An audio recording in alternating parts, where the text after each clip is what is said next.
Good morning, everyone. How are we all doing on this Monday morning? This is Reganelite here. Hello, everyone. How are you guys all doing? I hope you guys are all doing well. I hope you had a nice weekend. I had a very busy weekend. I'm going to have an even more busier weekend coming up. But there is so much going on over the last couple of days. I'm sure you know what I'm talking about. I'm sure you guys are fully aware. Pretty much the vast majority of you are fully aware. We will dive into it in a little bit as well. But for those who are new here, this is the Good Morning Show with myself, Reganelite. What we normally do is we go about an hour long. We give today's daily quote. We have a look at the weather, and then we have a look at see what the news is reporting on. And I think we know what the vast majority of the news is going to be reporting on. I did put out a video this morning. I was up super early to get that out for you guys because I wanted to get a video at least of kind of share my reactions and thoughts to what's going on there. I also want to point out as well that I have recorded a video for both Patreon and Rumble that will be dropping at 12 o'clock today as well. So they're both related to what's happening in the Middle East as well. So if you guys want to check them out as well. A lot of my short videos coming out in the next few days are also linked to what's going on as well, with what's happening in the Middle East as well. So yeah, a lot of content that's going to be coming out is going to be surrounding pretty much there for reference. So let me just say hello to everyone in the chat. Unquiet Badger, good morning to you. Viper Scott, good morning to you. I think there was someone else before, but I can't see the name there, unfortunately, because I got my pinned comment in the way. So apologies, let me scroll. Maybe I could see it there. Ah, there we go. Billy Kershaw there. Billy Kershaw, good to see you there. Hope you're doing well. Rosemary, good morning to you. Ellie, good morning to you. Mel, good morning to you. And Peter, good morning to you. Scott Hayes, good morning to you. Hope you guys are all doing well there. And Charlie there on Twitch there saying good morning as well there. So it is the month of May.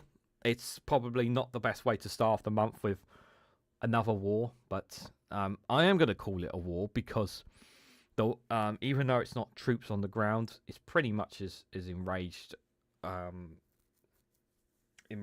so many nations. And regardless of I need to drink it as soon as my water. It's a bit colder. I've got honey and lemon here because I'm going to be using my voice a lot today. Plus, I also was at a wrestling show yesterday. My main concern is the thoughts and prayers of all the innocent people in the Middle East, whether it's innocent Iranians, people in Qatar, Saudi Arabia, innocent civilians in Israel, in parts. Lots of people, unfortunately, we've already heard. I know that US soldiers have lost their lives. I think it was 3 soldiers have lost their lives. I don't know if there's been any more since then, since the time we're going live. Also, we know that a UK base was struck as well. I'll report on that I think I reported it on Rumble, a video on Rumble. That's coming out there as well. So I'll have to wait and see there. Thank you, Peter, for the £5 super chat just to get the week started. Thank you so much for that first super chat in the month. Thank you, Peter, for your support. Really, really appreciate that. Very kind of you there. Yes. Yeah. Thank you guys for everyone for being members and for supporting the channel. I really appreciate it, you guys. Really, really do. It's March. You said May there. What do you mean? It's March. You said May there. I don't understand. I don't know what you mean by that, guys, but whatever. Anyways, let's get on with the show because I don't want to spend too much on the weather because obviously I want to touch on what's going on in the Middle East here, guys. So, anyways, here's today's daily quote. There, kind of need it considering everything that's going on here. Be kind whenever possible. It is always possible. So be kind whenever possible. It is always possible. We need that more than ever, guys. We need that more than ever. I don't know why you guys are saying May. It's March. I don't know why you guys are saying May. It's March. I don't know where you got that. Okay, but sure. Okay, if you guys want to think it's March, it's okay. Think it's May, it's fine. There. Right, I'm. Am I going to do that one tomorrow evening? Yes, I am. Before we get into the weather as well, let me just give you guys a reference as well, so I don't get confused. So tomorrow is my brother's birthday. It's a very special birthday for him, and obviously we're going out for lunch, which means I cannot do a morning live stream, guys, for you guys, because I have to travel far for it. So because you did. Okay, whatever. I got May and March mixed up. Sue me. So I won't be doing a Good Morning Show tomorrow, but I will be doing, instead, I'm going to be doing a live stream at 7 o'clock tomorrow. I don't care if it clashes with other YouTube channels. I need to do a live stream at least. I don't really want to do an evening live stream. So you're saying it in the middle because it's in the middle of the month and by mistake. Yeah, it's fine. That's fine. Losing my train of thought. What else is there? So I've got we've got the Good Morning Show and then Prime Minister's Questions on Wednesday. Then we have Watch Along, which we haven't done, which we'll be doing this Wednesday evening. And then Thursday we'll have Good Morning Show, and then we will have Reform Watch with myself and Graham Price. We did that a while back. We're going to try it again this Thursday. Myself and Graham Price covering all the nonsense that Reform are doing. So we'll see how that show goes. Then we have Good Morning Show on Friday. Friday the 13th, guys, is a date you might want to keep in your calendar. I will have we will be celebrating 3 years on YouTube. That's not 3 years since I created this channel. It'd be 3 years since I officially started this channel, guys. Officially, like the work and whatnot, because March the 13th was the first ever video I uploaded onto this channel, and essentially that's where the channel kind of started. So I'm not sure what time I'm going to do the show, because obviously we have Friday Frolics at 5 o'clock, and I'm sure other people will want to do their own shows. So I'm not sure when I'm going to do it. I might not even do a Good Morning Show. My thought process is I might be doing it. I might do it like Friday afternoon at 2 o'clock, something like that, and then for a couple of hours. For those who don't know what I'm going to be doing for the anniversary show, it's going to be completely it's not going to be political or news proper stuff. It's just going to be lots of funny and good news stories. Basically, I'm just going to throw in there. So that's what we're going to be doing for the 3-year anniversary show. Next week is an Eco Flake show. I know it's a bit quick, but it was already planned to do it on that day. And then the following Thursday, the 19th, will be the round table. At the moment, I've only got one guest on. There was someone else I wanted to get on board, but I've not got a response, unfortunately, for the other person that I wanted to get on. So at the moment, I'm pretty confident I'm going to get One Angry Pagan and Daily Blase will be on that show. I haven't got a full guest yet. If I can't get someone at the last minute, I know someone I can contact if need be.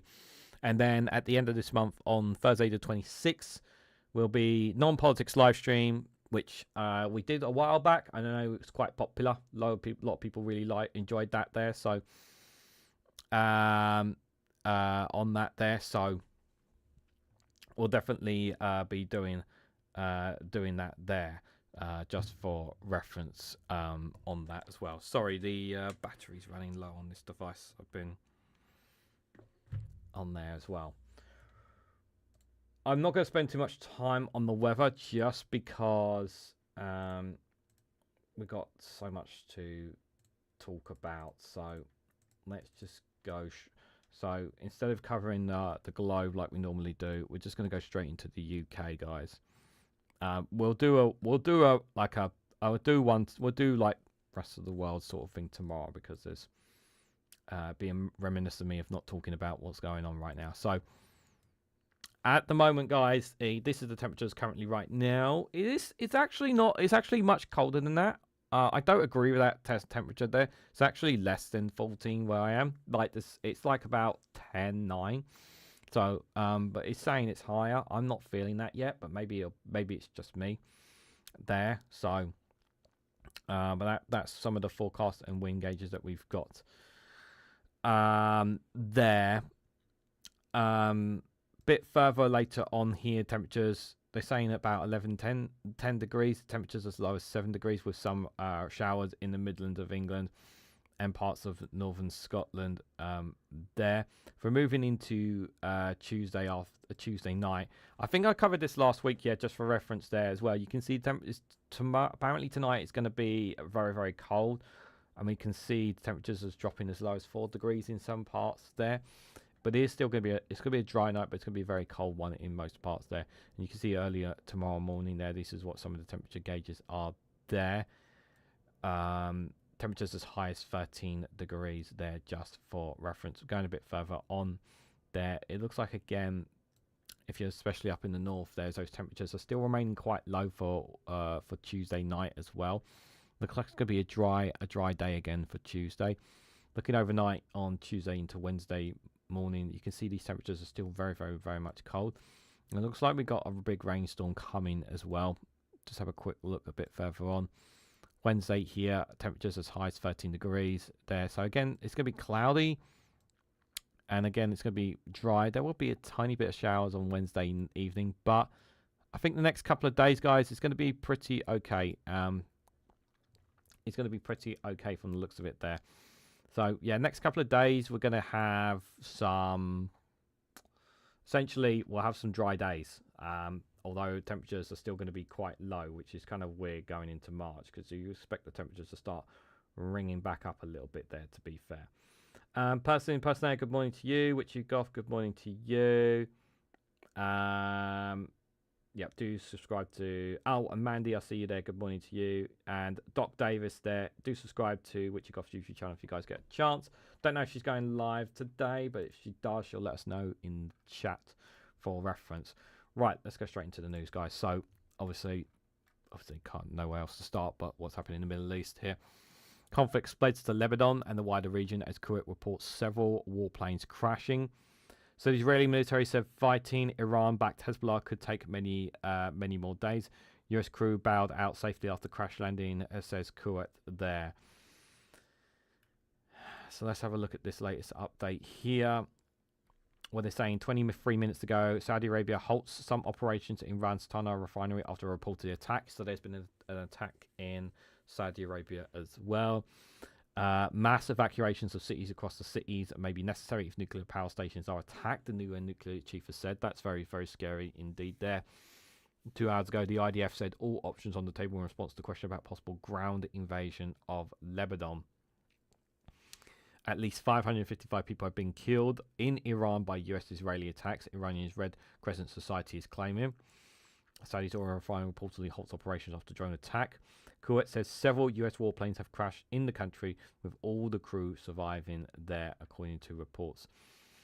So there is, you can see this. There's a footage. They've got a picture there of obviously the jet going down, and you can see the person there. It looks like got out all right there. All pilots saving have been checked on the hospital according to a ministry of stable condition. Not merely clear what caused the US warplane crash, but the incident came during an intense period of rain firing targeting the country. Defense area causes of the incident there. Iran's nuclear program has been among the reasons Israel and the US have been given for the attacks, alleging Iran was getting close to be able to make an atomic bomb. This is, I'm sorry, I'm calling bollocks on this. How many times have we heard Netanyahu make this statement? Like, even in 1999 he was making this statement, or like even before the 2000s. How many times have we heard this nonsense story? There's a lot of like, I really do think this is more, I think, yeah, this is a lot of Israel playing its pushing this as well. And I think this is also a part of Donald Trump running scared of people talking about the Epstein files. A desperate attempt to distract from the Epstein files. So yes, I do think that plays a part into it. Do I think it's the main reason? I don't know. I think it's a combination of factors of why they are doing this. Claiming that Iran has stockpiled uranium enriched to 60%. I do think they have a massive stockpile of uranium. I'm not denying that. Close to weapon grade, but it's expressed willingness to blend that down purity to 20% or below. Iran said it's not pursuing weapons and that its program is intended to peaceful civilian purpose. And they've agreed. Sorry, I've dropped my coaster here. It's my very, very important coaster. It's very old. For my drink. Yes. Yes. So Iran have we honestly don't really know what goes on inside Iran. We can only speculate and go by what people on the ground or those within it that give it out, and that's the best sources that we have. You really can't take what the mainstream media are saying too much. One of the things that's really infuriated me about some of the reactions from the mainstream media is a lot of them are claiming that Iran struck first, or that I think one of the most outrageous videos I've seen on social media, or shall I say on Twitter, is that the Iran foreign minister, I think he was speaking with NBC News or one of the mainstream American news outlets. And basically, the reporter basically said to the Iran foreign minister, "Why are you attacking our bases?" And I was just like, "Why are you saying such a ridiculous, stupid question when the United States and Israel were the ones who launched the strikes first?" And people are wondering why Iran are acting out the way they are. It's because their country is under attack. Shouldn't laugh, but it's just they're trying to twist it in some way of shape or form to saying, you guys did this, and it's just like they've been willing to negotiate and compromise on so many things in the negotiations from what I've heard, and it's just unbelievable. Lindsey Graham apparently visited Saudi Arabia, I think a few weeks ago as well, to try and appeal to the Saudi prince about what was inevitably coming as well, and to try to get Saudi Arabia on board. But they're not really saying that publicly. I don't know if they have a different view privately there. Iran's reckless attacks threaten regional stability, US and allied Gulf states say. Well, gee, I wonder who attacked them first, guys. I wonder who attacked them first, you know? What do you guys think? Viper Scott, thank you so much. 25 months. Wow. 25 months. That's incredible. Thank you so much. Wow. That's a lot. What's that? 25 months. That's over over 2 years, isn't it? That's 20 if my maths is right. That's incredible. Thank you so much for your support. Appreciate it. They tried out the old chestnut for about 50 years now. It's person personality. Yep, agreed. Witchy Goth will be live streaming at 6 o'clock this evening. There you go, guys. So if you want to check out a live stream tonight at 6 o'clock, do check out Witchy Goth live stream if you can, please. Thank you, Viper Scott, for the £2 super chat. Oh, how DPR and Ollie too, and Quackers. Thank you so much for that super chat. It's very kind of you. Thank you for your support, and thank you for the 25 being a member for 25 months. Thank you. Really appreciate that. Hello, Martin. Good to see you there. Hope you are doing well. 1939 repeat. They attack us. We just retaliate. Yeah, and they're saying like yeah, of course. Like they're defending themselves. Like I've said this in my videos anyway, guys, just for reference. Like I'm not a fan of the Iran regime. I wasn't a fan of its leader who kicked the bucket. As of right now, I don't know if I've seen one or two reports basically saying they're going to announce a supreme leader within the next few days. They may even announce it today. I don't know. If that changes, obviously do let me know. But like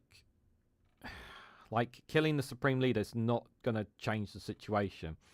Apparently, there were rumors, and that's the best I know. Apparently, Trump tried to basically call for a ceasefire after the killing of the supreme leader, which Iran have just flat out said no. Apparently, that's just what sources online, whatnot online. I'm not going to take that. I'm not going to jump on board with that yet.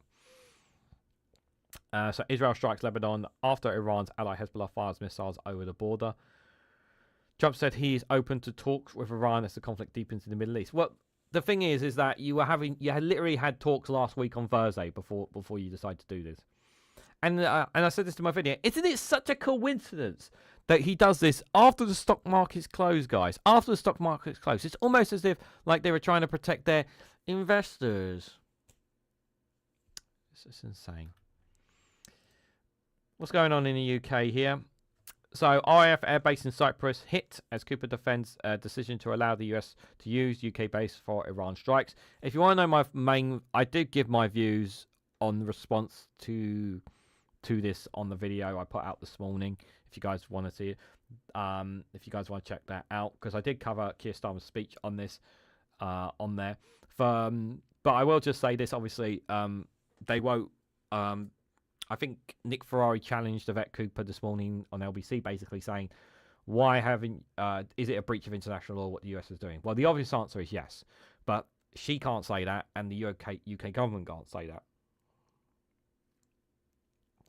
And you're probably saying, "Well, why can't they say that?" Well, because they don't want to upset the orange tangerine. Is the simple answer. That's the obvious. That's the answer. I know it's not. I know they should call them out, but they're not going to. UK house prices rise in February as Chancellor avoids negative speculation. House prices are going up. Yay. Yep, the UK RAF base in Cyprus is hit by a drone strike as well. Labour Council accuses Minister of moral bankruptcy over social care dispute. What's this about? So Hartlepool leaders furious and appalled after meeting with Steve Reid about the growing cost of social care. So the Housing, Communities and Local Government Secretary has been accused by a Labour Council of showing arrogance, indifference and moral bankruptcy towards children in social care.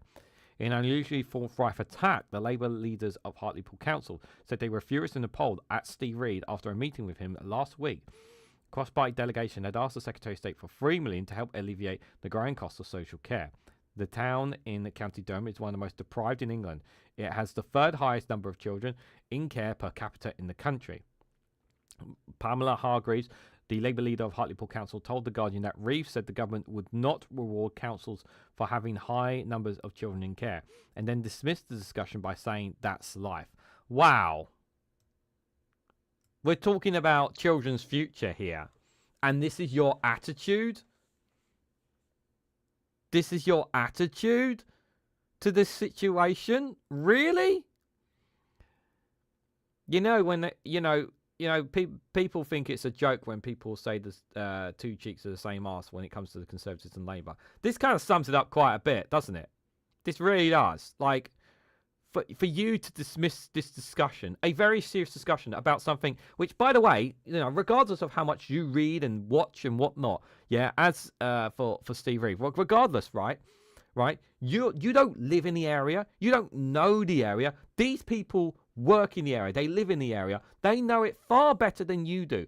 And on something as very important as this, a very serious situation, you dismiss it and just say, oh, that's life. This is something the Conservatives would say. This would be something that Reform would say. But to actually say this as a Labour minister to your own Labour councillors is just downright disgusting.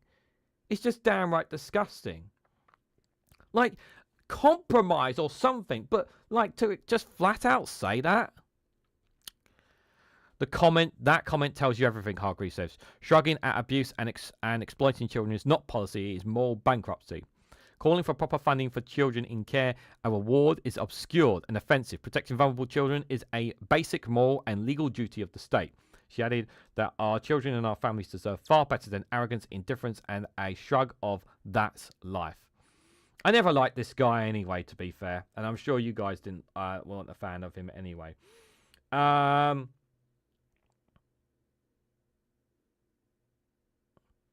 Wichikoff saying to me, I did watch your first video, not today, a bit late this morning, and was arguing with someone about men wearing skirts. Long story. Oh, okay. All right, thanks for sharing that, Wichikoff. I appreciate it. Yeah, what the actual? Yeah, I know. No, this is just insane. A Ministry of Housing, Community and Local Government source accused Hargreaves of shockingly misrepresenting the meeting. They said Reeves was referring to his time as leader in Lampreth Council in London, where he said that's life about having to manage budget pressures. He absolutely did not say that. That's life in response to being asked about funding for children in social care, as he suggested and never would. The MHCLG source said Hartlepool Council had been given one of the biggest funding increases in the country and was now asking for special treatment that no other council gets, despite many local authorities dealing with equivalent pressures. Honestly, like I'm not buying this point of view that the council are asking for special treatment. I'm not buying that.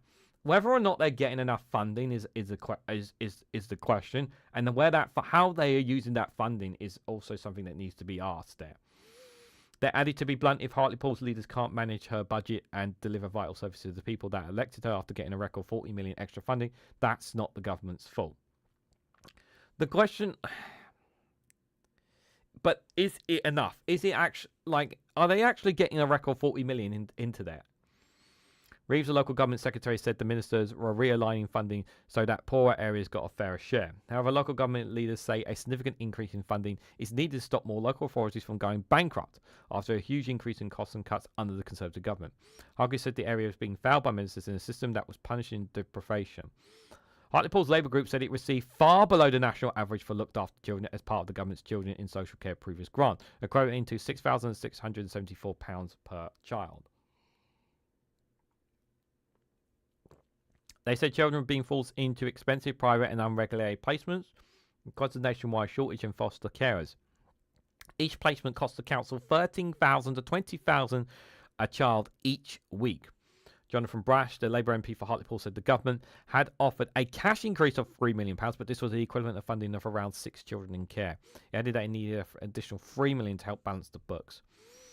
Hargreaves said scores of vulnerable children have been relocated to Hartlepool by southern councils in the past year in an effort of dumping millions of pounds of additional need into one of the poorest boroughs in the country. So the government's high standard and dismissive attitude reduced children's vulnerability to a line on a spreadsheet. She added, they are children with a legal right to protection. Refusing to fix a rigged funding system and telling deprived communities to tax themselves harder is not leadership, it is abdication. The group of 21 Labour councillors said in February they were considering quitting the party after being betrayed by ministers. That's a very good party they should consider joining. There's a much better party that would actually listen to them. I think we know which party I'm referring to. And no, I'm not talking about the Conservatives. Hargreaves said that a mass resignation was still possible. The Labour group is not expected to raise council tax when it finalises the budget tomorrow. So not going to raise council tax. That's very brave of them not to do so, considering they need the funding from their point of view. It's like, if I had to choose who do I trust more, the Labour government and the local councillors who actually know this better, I'd probably say the local councillors.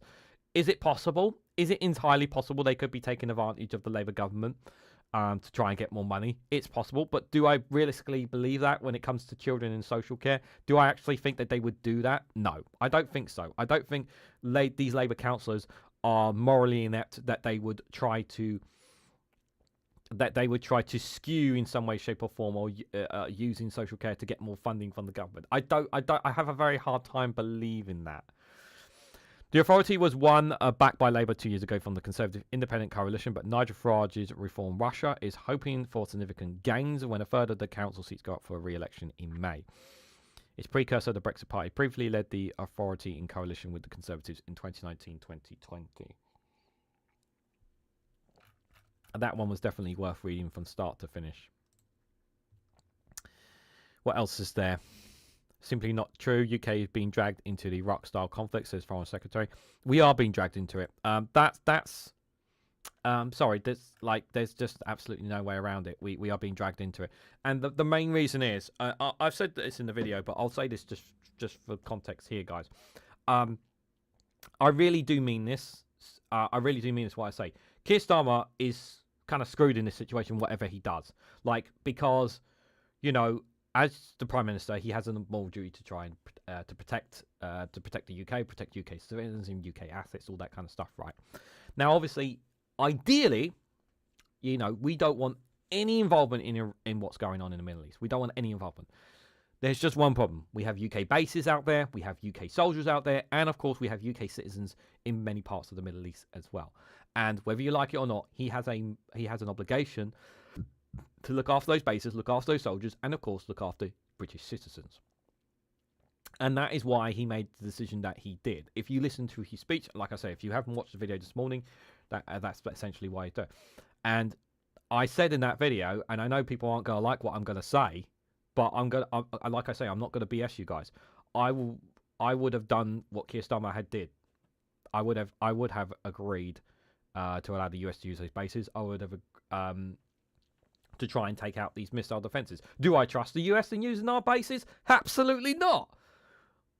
But I would also, if I'm putting myself in the shoes of the Prime Minister, I'm thinking about the citizens. I'm thinking about the soldiers. I'm thinking about those UK bases. I'm thinking about the innocent lives because of the retaliatory strikes that Iran are doing, not just on the US and Israel, but across the Middle East there. So, you know, I do sympathise with Keir Starmer in this situation because there's not really a get out. And I really do. I mean this sincerely. Like, I challenge anyone to find an alternative solution for this.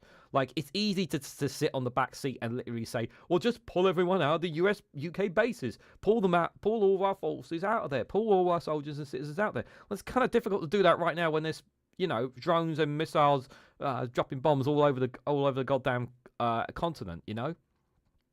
So I understand it's not an easy situation for him.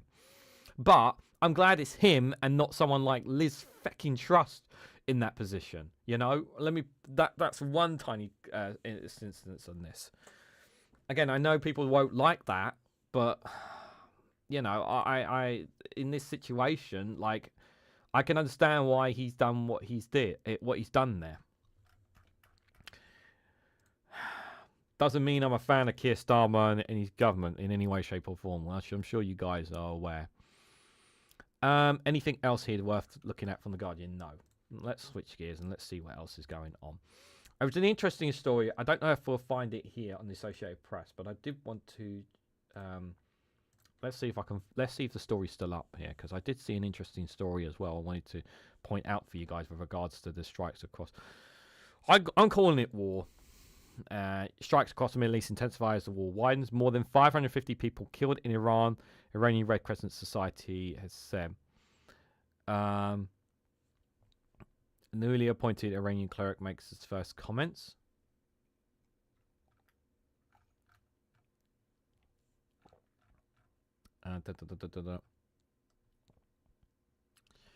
Iranian cleric Asilia, I'm not going to pronounce the name, guys. Apologies. He's delivered his first public comments since he was made member of Iran's Temporary Leadership Council.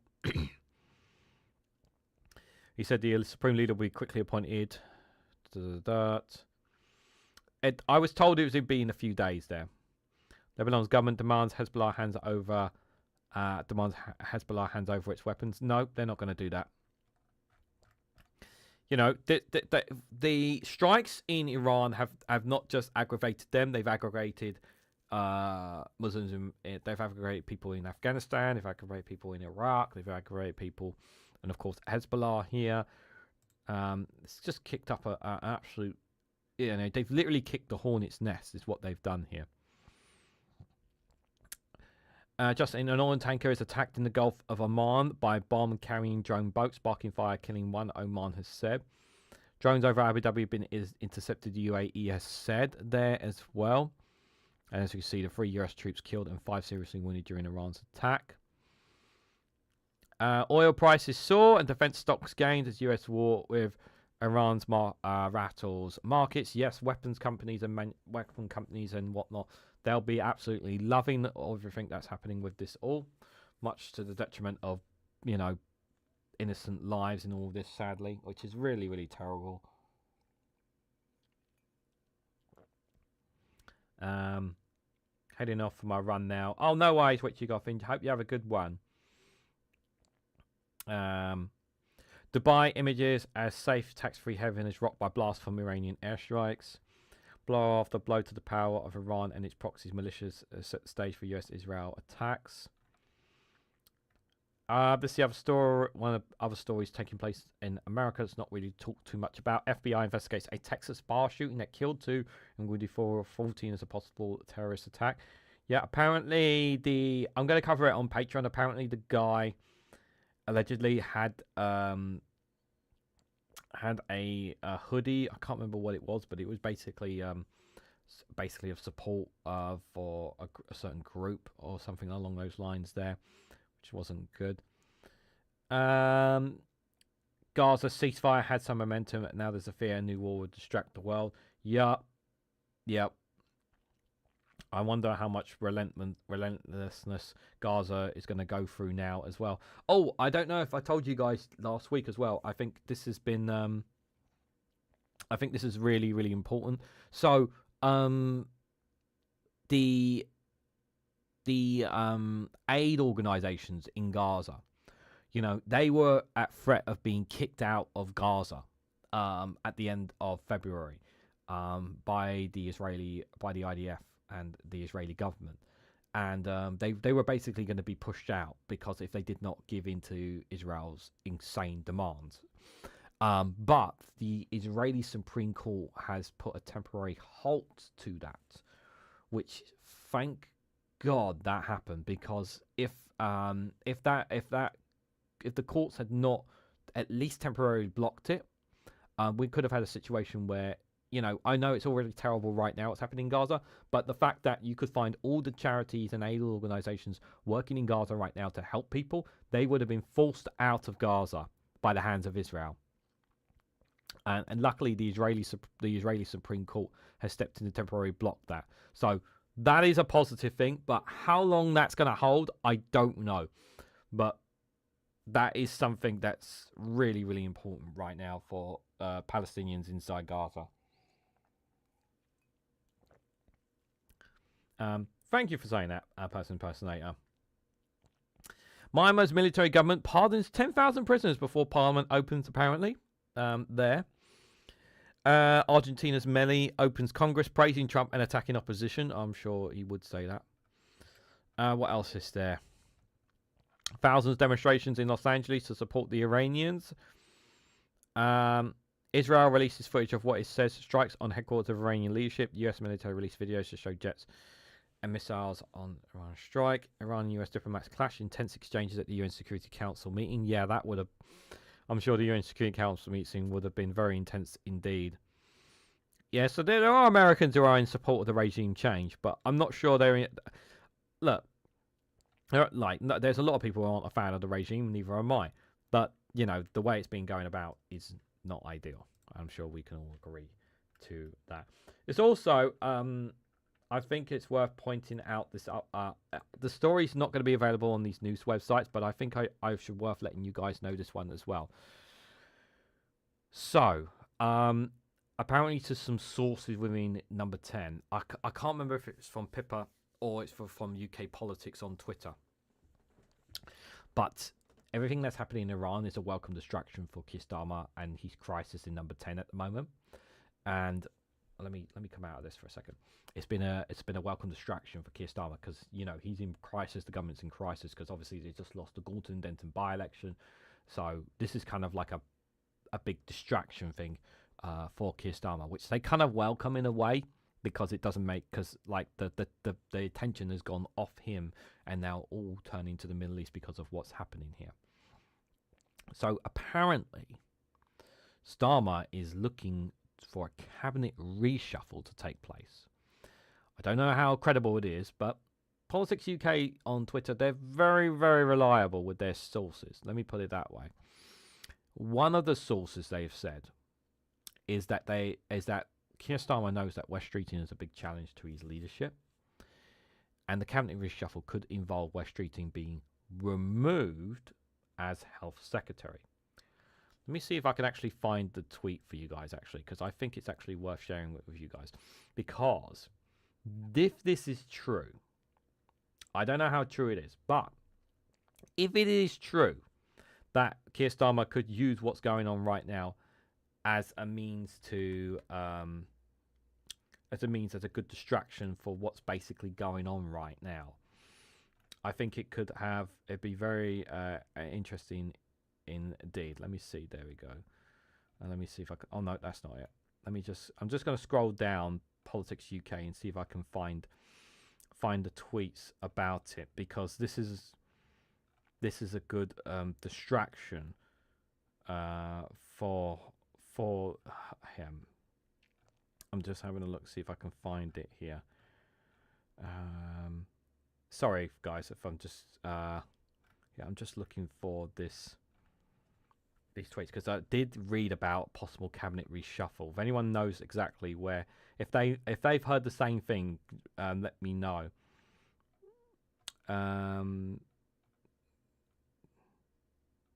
No, it's not from them. Oh, was it from Guardian then? Oh, I definitely saw it. So it wasn't from them. Okay. I definitely. I guess it's not there. I definitely heard about it. I don't know how serious it was, but it was a reliable source who was talking about it. It might have been from the Guardian or Pippa, what's her name? But if that was the case, the Guardian would have put out a story on it, but they haven't. But I'll keep my eye out. If I find it, I'll highlight it to you guys on the Viewpoint tonight. Right, still got 20 minutes left. Let's have a look at what else is going on, guys. Major changes to the asylum system set to come into force. So, despite a lot of people upset in the Galton Denton by-election over the way the Home Secretary's been handling things, they're not changing a thing. They're still going ahead on that there. UK launches consultation asking for views on under 16 social media bans. So the government wants to do a long consultation, a kind of process of under 16s and social media. So they don't want to kind of jump into what Australia are doing. They kind of want to do their own tests and that sort of thing here in the UK. Obviously, I think as long as we continue to monitor what's happening in Australia, it's very, very important. But I am still in the incline that under 16 should be banned from social media. My position has changed. I'm not going to lie to you guys. I do say, like, I was kind of sitting on the fence if I was fully behind it, but my position has changed on it there. So I do think that's something worth looking at, that the government should consider. But it looks like they're going to be kind of doing lots of consultations, kind of dragging it out a little bit, I think, on there. In Wales, Labour promises same-day mental health services if it wins the election there, which it's... The health service in Wales is probably one of the worst out of all the UK. Very hard to be convinced by a Welsh Labour government that's been in power for a very, very long time there. Ex-MP Jonathan Ashworth was recovering after a stroke. I wonder why he's disappeared for so long. I hope he recovers. I hope he gets better, regardless of how I feel about him as a politician. I wonder why he's disappeared from so much from the media for quite a while now. Reformed Council Deputy admits posting image was AI. What is this? Council Deputy is admitted using an AI-generated photo in a posting about local authorities shipping families to the region. Oh, okay.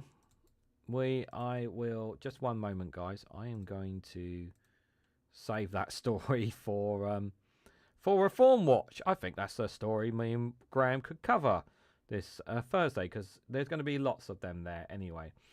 Mel says, I have to go out. You got to go out. Go out. It's not that bad, the weather out there, actually, to be fair.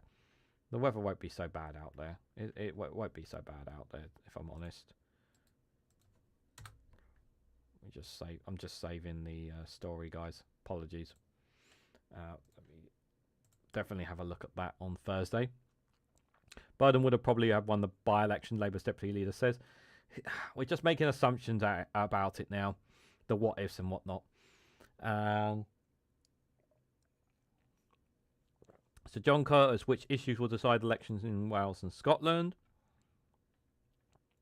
First statement. Here are some of the differences. Health and social care are mentioned particularly by older voters and women. Immigration is particularly an issue for those who voted for reform at the 2024 election. Meanwhile, younger voters quite often mention a fourth issue, housing. So, issues in Scotland and Wales. Which of the following do you consider the most important issues facing Scotland and Wales today? Obviously, bear in mind, this is the BBC, so take it with a pinch of salt. Cost of living, 62%. Wales, 61%.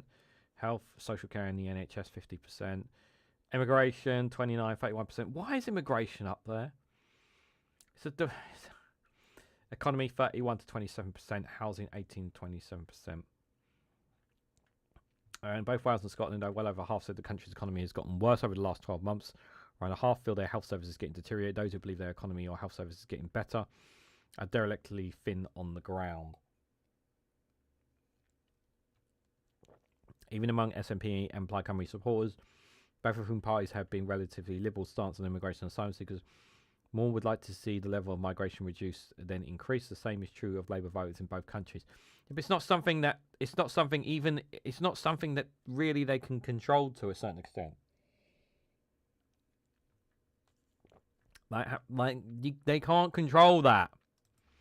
That's a Westminster thing. Immigration is a Westminster thing. They don't control that. The economy in Scotland and Wales. Which of the following do you believe is most responsible for the current state of the economy in Scotland and Wales? Both UK and devolved governments equally. Wales says 38%, Scotland 36%. UK government 31% and 32%. Devolved government 29, 26%, 5% don't know. So it's kind of mixed bag. So some people are blaming devolved government, some people are blaming Westminster. According to the BBC there. Interesting. They got any other graphs? No. It's an interesting one. I might cover out in a separate video. Excuse me. It's an interesting story. Let's have a quick look at the front of BBC. Got about 14 minutes left here. Scotland becomes first UK country to allow water cremations. That's an interesting one. Interesting. UK mounts operations to support thousands of Britons in the Middle East. Good. Yeah, try to get them out of there. Really, really important. Try to. BBC investigation finds 50,000 people waiting over 24 hours in A&E corridor care. West Streeting, what are you doing about that? Answers on a postcard, please. Send transport staff kicked and bitten by pupils in West Yorkshire. That's out. It's not nice. What is this? Tipping point contestant who promised to use winnings on IVF now has triplets apparently. And then the social media thing, which we already know about. Right, let's have a look at see how Al Jazeera's perspective is on this. There, I think we know what we're going to be getting from them here. Let me just refresh the page quickly just to see what's happening here. I'm just going to pause that because I don't really want to play that in the background while we're looking here. So what they got at the front: Iran targets energy sites as Israel strikes Tehran. US jets crash in Kuwait, which is touched on already there. Lebanese Prime Minister announces a ban on Hezbollah's military activities there. South African Regional Army, why thousands of soldiers are deploying. Trump vows to continue attacks on Iran, saying more US troops are likely to die. Why? Why do they have to die for this?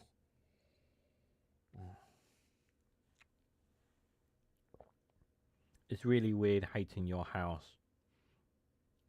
Sometimes I feel that way about my home mail, to be fair, but it's not entirely me. After Iran's salvo hit the skylines, will Gulf states enter the war? Explosions across Qatar, UAE, Kuwait as Iran's retaliatory strikes continue. What do we know on day 3 of US day 3? So let's have a quick read. On tap. Tensions. So here's what's happening so far in Iran. So Iran's semi-official news agency MENA reported more than 20 people were killed in an attack in Square in Tehran. US President Donald Trump said in a Fox News interview on Sunday that the joint US military operation had killed 48 Iranian leaders. At least 2 people were killed in an enemy attack on the central city of Sandanjay, according to Iranian's Fars news agency. Australian Foreign Minister Penny Wong told Lawmaker Monday that Canberra does not plan to join the US-Israeli military campaign against Iran. On Monday morning, explosions were heard in the UAE capital, Abu Dhabi, as well as Qatar's capital, Doha. While Qatar was initially using the Patriot defense system to intercept incoming missiles and drones in its airspace, the Ministry of Defense says it's now deploying fighter planes to shoot them down over the waters of the Gulf. Qatar said Iranian missiles hit 2 energy-related sites in the country with no reported injuries or fatalities. Oman's Maritime Security Center said the oil tanker was attacked by a large explosive laden boat 32 nautical miles off Muslim's coast, causing a fire and an engine room explosion that killed at least 1 crew member. The Kuwait Army released a statement this morning saying its air defences had confronted and intercepted a number of hostile aerial targets at dawn today. Reuters news agency cited an unnamed witness reporting a plume of smoke near the US Embassy in Kuwait. Some debris fell in the Mina Al Marina refinery near Kuwait City, causing major injuries to 2 workers. Videos verified by Al Jazeera show dense smoke rising in Kuwait's Al Jazeera city. On Sunday evening, Bahrain's Ministry of Interior reported that Iran had targeted a maritime facility as well. Bahrain's Ministry of Interior said in a statement on X that falling debris from intercept missiles had caused a fire on a foreign ship there. Qatar Airways, the Qatari flag carrier, said its flights remain suspended due to the ongoing closure of the country's airspace. Yeah, there's no flights in and out. It's too dangerous. The Israeli military said Iran's launched more missiles at Israel and their air defences were operating to intercept them. Peter Hegseth will have a news conference at 1 o'clock today, Mark, on its yesterday. Military announced that 3 service members have been killed. Yep. And Trump promised to avenge the 3 American soldiers killed. Trump warned that combat operations against Iran will continue until all operations are achieved. And what are those operations? You haven't even said. You haven't even said what the operations are. Absolutely ridiculous. Don't even know what the operations are, guys. Do you know what the operations are? Don't even know. Right, let's have a look what else is going on in the world. That's the wrong feed. Where's the other one? There we go. Let's have a look at the Independent, see what they're saying there. Drone strikes in Cyprus. Yep, we know about that. Reforms Darren Grimes admits using AI images in a housing blog post. So they're using AI to try and trick people. Fears of UK casualties from reckless Iran attacks. Cooper admits, yeah, I fear we are going to get UK casualties, unfortunately. How do dodgy political appointments like Madison actually happen? There's a lot of reasons for it. Start statement. Iran missiles fired towards UK military base. Yep. Keep children safe. We know about that. Some accusers of crimes against humanity in Chagos legal challenge. World leaders urge to return to talks after US and Israeli strikes kill the Iranian leader. Yeah, that's not going to happen. Not right now, anyway. UK mortgages approvals plummet to their lowest levels in 2 years. Yeah, because people can't afford them. People can't afford them. I wonder why that. Houses are too expensive. Dangerous illegal weight loss jabs seized in a raid. That's why I said stay away from weight loss jabs, guys. Stay away from them. 2 injuries after a man spotted with knives sparking search in Edinburgh. What else they got here? 1 in 5 UK grocery trips involves at least 1 missing item. They've literally got the same story twice there. I don't know why.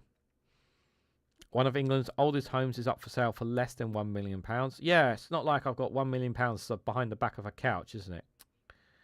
Absolute joke, yeah, that is. Britain, France and Germany team up to stop Iran's revenge strikes there. Thousands of dead puffins keep washing up on Europe's beaches. Here's why. Oh no! Why is that happening? February 2026, thousands of dead seabirds washing up along the coastline of UK, France, Spain and Portugal. There's evidence that these wrecks, where a large number of seabirds are found along beaches, are becoming increasingly common because of the climate change. Worse still, these dead birds include Atlantic puffins and European shags. Only tell a fraction of the story. Many more are likely to have been lost in the outstormy ocean. Even if someone who has dedicated my last decade of my life to researching seabirds, I found myself believing there's increasingly regular news of these dead birds found in great numbers. Current estimates are high. Over 20,000 birds swept up along the beaches on France alone since mid-January. That's terrible. Seabird bodies are also found on beaches along the North Sea, off the southern coast of Ireland and the Bay of Biscay. Heartbreaking right now. Thousands of puffins washing up along our coast and further afield. It's devastating to see. These birds are restless in the UK and under serious pressure. Mass deaths like this are known as seabird wreck, and they can take years for colonies to recover from. Although increasing temperatures are perhaps the well-known consequences of human-induced climate change, increased storm frequencies and intensities are another critical symptom. A number of storms have swept across Europe so far this year. Storm Chandra poured down in the UK and other parts of Europe in late January, while six further storms flew across Portugal, Spain, and France in quick succession throughout February. Looking at the evidence, it's possible that this in-seasonal of storms created a lengthy cocktail of conditions for rivering seabirds by creating multiple wrecks over the short amount of time. That's terrible.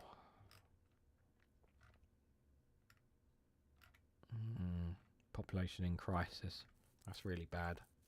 That's really, really bad. Iranian state TV host breaks down in tears as the leader announces the leader's death. Pope Leo makes a plea for peace and warns Trump amid strikes on Iran. Yep. Common sense. Pope makes a common sense statement. But obviously they don't care. Not really anything there. Major hotel chain under investigation over data sharing. That's very concerning indeed. Rat warning as UK homes see huge increase in rodent activity. Why? Experts say long-term climate patterns can contribute to the increase, including 25 being warmest year on record. Rat infestations UK probably served over the past years, a phenomenon expects attributed to a record-breaking hot summer following rainfall. Northern Ireland recorded the largest increase by 26%, followed by Yorkshire 20%, North West England 19%.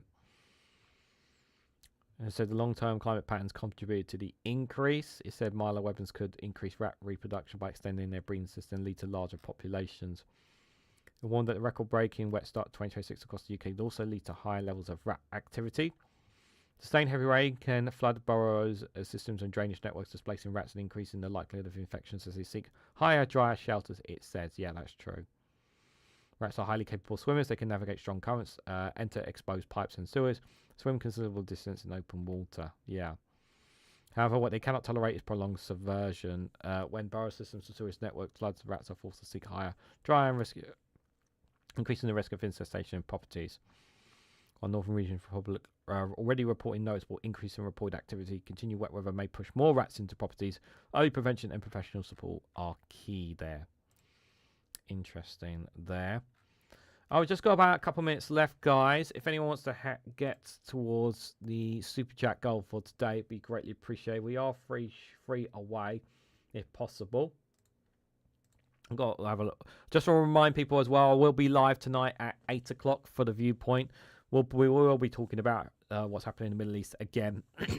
Even though it is UK centric, well, I obviously will be talking about what's going on there because it does tie into UK news now. See what NBC News are saying. War spreads across the Middle East after Iran attack. USS Friendly Fire took down 3 F-15 jets over Kuwait, apparently. How Trump decided to strike Iran? He just said, do it. That's all he said. Attacks on Iran threatened to expose into a wild Middle East conflict. That's already happened. Oil prices surge. Pakistan deploys troops and imposes 3-day curfew after deadly protest.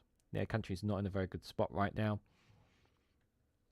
What else is that? Supreme Court hears challenge to lower barring drug users from having guns. Hunter Biden, the son of former President Joe Biden, was convicted under the same law before being pardoned by his father. Trump touted support for gun rights but has defended restrictions in court. India and Canada agreed to boost economic partnership in a move that resets ties, which makes sense because of Trump of America's recklessness. Anything else that's interesting here? Not really here. Competitive Senate tech race looms over Tuesday's primaries. Both parties are gearing up for potential close general elections to a state where Democrats have run statewide in decades. Yeah, so apparently the primaries are, correct me if I'm wrong, I believe the primaries are being decided tomorrow. That's going to be very interesting indeed. Members of Congress prepared to face angry, dissatisfied primary voters in 2026. Yep. New PAC launches to counter APAC spending in Democratic primaries there as well. This is some stories from NBC News. We'll just have a quick look at African news before we head out here. So we have run out of time. Just give it a quick refresh here. Oil prices surge. Total lunar eclipse will turn the blood moon red tomorrow for sky watchers on several continents. Yes, so apparently we're going to have a red blood moon, guys. The moon is going to turn red tomorrow. So keep your eye out for that, guys, depending on where you are. Dubai shaken by Iranian airstrikes in retaliation for US-Israeli attacks. US-Israeli strike on Iranian girls' elementary school kills 165. Yeah, that was a terrible school. Terrible story there. Guinea-Bissau's main opposition urges dialogue with military rulers. They don't care. They're a dictatorship. There. Food cost worries Algerians heading into Ramadan celebrations. This is an interesting short story. I've covered it already. Belgium has seized a Russian Shadow Fleet tanker. It's not a story really too much talked about. That happened as well. Tensions escalate as ships attack the Strait of Hormuz as well. That's also happening as well there. Goma iconic festival relocates. Yeah, because of the M23. Rebels there. Yeah. Strait of Hormuz. Kenyan lawmaker among 6 dead in a helicopter crash there as well, apparently. And these are a couple of old stories there from African news. Let me just have a quick look at the updates here, just on Twitter, just to see what's happening there. Thank you, Viper Scott, for the free £2 super chats there, just to hit today's goal. Thank you so much for your support, my friend. Really appreciate that. Just to get over today's goal. Really appreciate it here. Nigel Farage speaking, saying that the United Kingdom is under attack. He says, are people nervous about getting involved in foreign wars? Of course they are, but this is very different to the Iraq decision. He's apparently saying here. This video is just literally put up. Let's just listen to him. Let's see what he has to say. I'm sure we all have our views. Look, a British sovereign base is under attack. Are people nervous about getting involved in foreign wars, given the extent of 20 years in Afghanistan and then giving it all back to the Taliban? Of course they are, and I understand that. But as I say, this is very different to the Iraq decision. Very, very different. Because, yes, they do pose a threat to the whole of the Middle East, to the world, and indeed to us as well. And it's a cause that I've personally felt very strongly, for many, many, many, many years. The world would be a better place without these ghastly people. Didn't you advocate for not us being part of war? Oh, that's right. Your past tweets said that. Oh, that's right. I've already put them on Discord. Very different tone to some of your previous tweets. Yeah, just for saying there, guy. Just putting that out there on the record there. Well, it's just, yeah. Right, guys. I want to say thank you again, Viper Scott, for the super chats. I really appreciate that, guys. Thank you, everyone, for coming along. Thank you, guys, for all your comments. I hope you found today's live stream informative, helpful, useful information for you guys. I really hope it has. Please join me tonight at 8 o'clock for the Viewpoint. There'll be plenty to discuss there as well. I want to remind people there will not be a Good Morning show tomorrow because I won't be available. I won't be home for it. But there will be a Good Evening show at 7 o'clock tomorrow evening. So they'll have that. I'll have that instead. Whether or not I'll have a video to cover that time slot, I don't know. Depends how much I get done today, guys, because of course, I have. I want to try and record some Rumble and Patreon videos for the week as well. I want to try and get back to doing that as well. And I'm looking to hopefully we'll record some more videos for the week as the week goes on as well for you guys as well. So I really appreciate everyone's support. Channel is still really not in a good place since I've come back from being remonetized. But cross fingers, it'll hopefully turn around in the foreseeable future. But whatever your guys' plans are, please take care of yourselves. Have a wonderful day. If you can, please hit that like button, share it across social media, subscribe if you haven't already. You can check out Rumble and Patreon for content on those platforms as well. You can also join our free Discord community. Links for all that stuff is down below. So thank you all so much for watching, and I hope to catch you all very, very soon.